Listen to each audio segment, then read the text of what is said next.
The Mysticism Behind Pregnancy, excerpt from the seminar correction of prenatal development. But what we will be doing right now has not so much to do only with extraction of present memories in the archives of your etheric body, as much with mending mystical bonds with the force that we got used to calling the mother. But what we are used to calling mother in the process of pregnancy, in the process of your gestation, you, as her child, connects to powers that have little to do with the human as a biological, as an animalistic creature.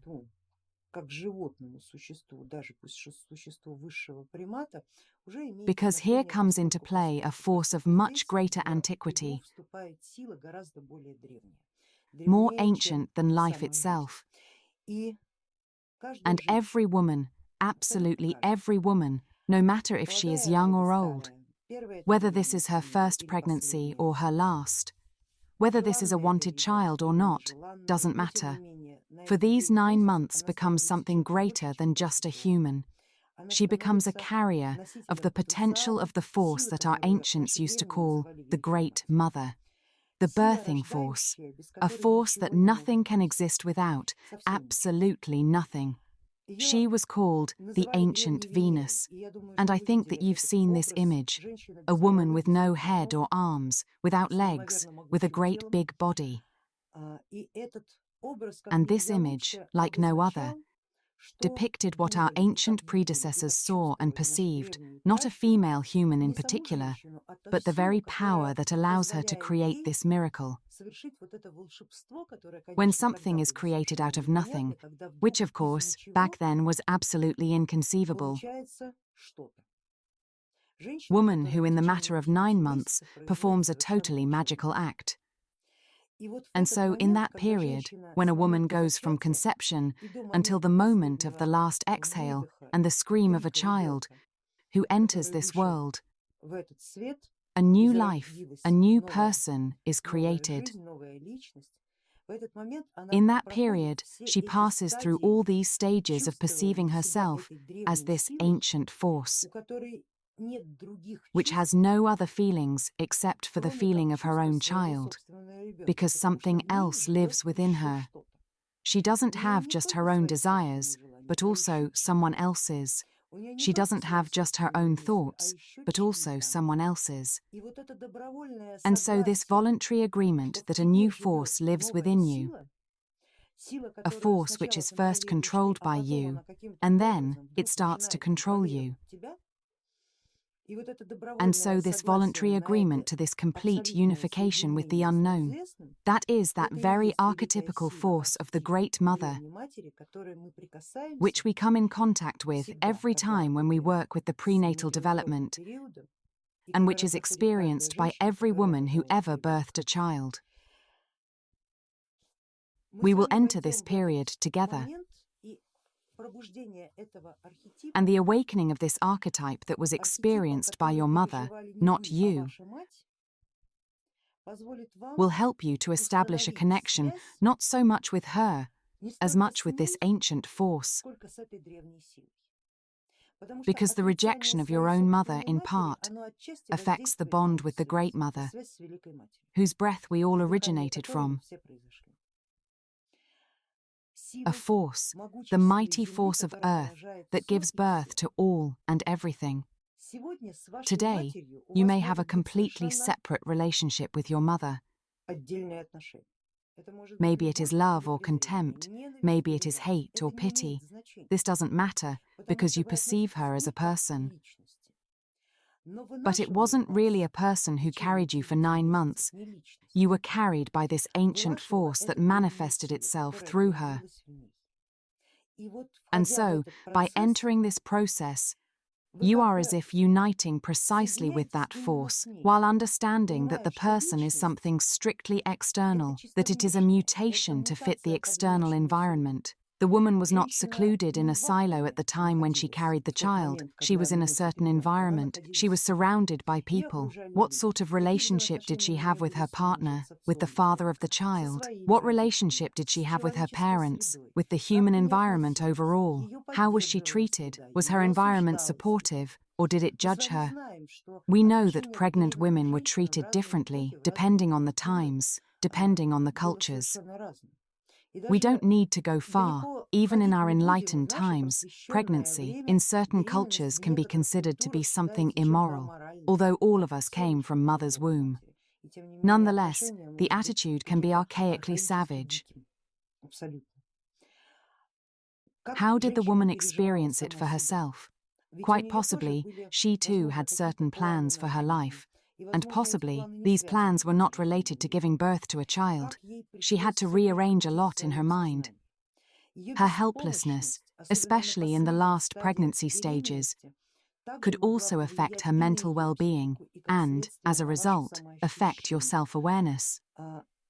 The mental traumas that the child receives in utero are certainly something very difficult to be cognizant of, that all of them have nothing to do with him in particular, but have everything to do with the process. It has everything to do with the environment that the woman was living in. It has to do with her own attitude towards herself. It has to do with her relationship with the external world. It has to do with many things.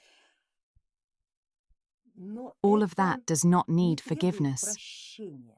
Do you understand that part of it? We have all come across notions and points of views that parents somehow need our forgiveness.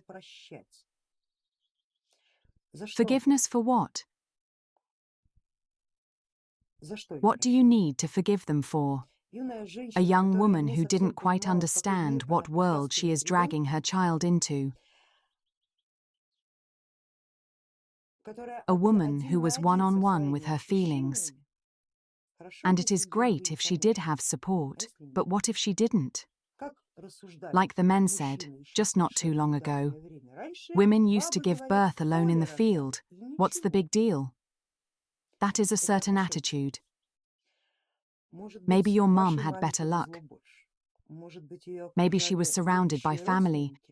Maybe she had a caring husband and an absolutely benevolent environment. But perhaps it wasn't this way. But who has a right to judge a woman who fulfills this ancient function in a world that rejects this function? She cannot not fulfill it. She just can't. Many of you, now during the diagnostics, have felt that moment when there were thoughts of abortion. Since the time when the woman usually finds out that she is pregnant, and the time of making a decision whether to keep it or not, as they used to call it, takes a bit over 1 month. And this month is the most difficult, since the foundation for everything is being laid during this time, including the psyche, the nervous system, the reaction mechanisms, as well as primary processes related to the immune system, to the neurological system. This will have an effect, and it is felt by the child. You yourself just realize this. The child feels it. The entire physiology of the mother determines the experience of the child to 100%. Moreover, the child, on the one hand, is protected in the womb, but on the other hand, he understands that there is nothing that he can do. This is a first contact with being dependent. So, when his brain tries to take over control, usually in the 12th, 13th, or the 15th or 16th week, depending on when the baby begins to move around in the womb, that is precisely the moment when the baby, as if says that he will do it himself from now on. He tries to tell you what he needs. He tries to tell you how both of you will live from now on. And it is good if she hears him. But what woman could really follow her instincts if she works 8 hours a day? If there is something with her husband or whatever, or social obligations, you can't just set them aside. And so all of that in one single woman. Often she is not even supported by other women who already went through this. This happens completely paradoxically. Every woman who has children who went through that is unable to realize what another woman is experiencing at the time. With very few exceptions, of course, very few exceptions. Having said all that, when we will be doing this next practice, this method of correction, do remember that at that moment you are working with not so much with your own mother as a person. Your mother is akin to a conduit in this instance. You are working with that ancient force that will do everything correctly, a force that will bring any woman, with almost no exception, into this process, and will lead her through this process, becoming her in that moment. A woman in our time becomes that very ancient mother, and the ancient mother becomes a modern woman from our day. They unite together, becoming one, just as a woman blends together with her child that she carries in her womb. Similarly, she blends together with this ancient archetypal memory. And now, when you will be going through this process, you will be blending together particularly with this force. And your mother as a person is like a layer, as a filter that stands between you two. And the better you understand this filter, feel it through, accept it simply as an individual, the better will be the quality of the effects.